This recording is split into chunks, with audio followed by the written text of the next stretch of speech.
ହରଭଙ୍ଗାଠାରେ ଥିବା ସାଇ ମନ୍ଦିରରେ ଗୁରୁ ପୂର୍ଣ୍ଣିମା ଉତ୍ସବ ପାଳିତ। ବୁଧବାର ଦିନ ବୌଦ୍ଧ ଜିଲ୍ଲା ହରଭଙ୍ଗା ବ୍ଲକ ଅନ୍ତର୍ଗତ ହରଭଙ୍ଗାଠାରେ ଥିବା ସାଇ ମନ୍ଦିରଠାରେ ଗୁରୁ ପୂର୍ଣ୍ଣିମା ଉତ୍ସବ ମହାସମାରୋହରେ ପାଳିତ ହୋଇଯାଇଛି।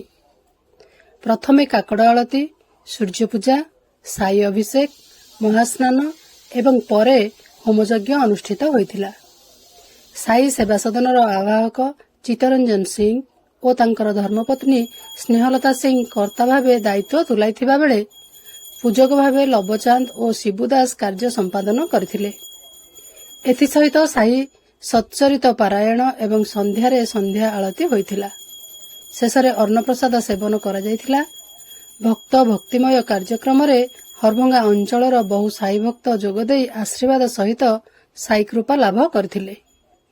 ବୌଦ୍ଧରୁ ବୈଦ୍ୟନାଥ ସାମଲଙ୍କ ସହିତ ହରଭଙ୍ଗାରୁ ଚିତ୍ତରଞ୍ଜନ ସିଂଙ୍କ ରିପୋର୍ଟ, ମୋ ଜିଲ୍ଲା ଖବର।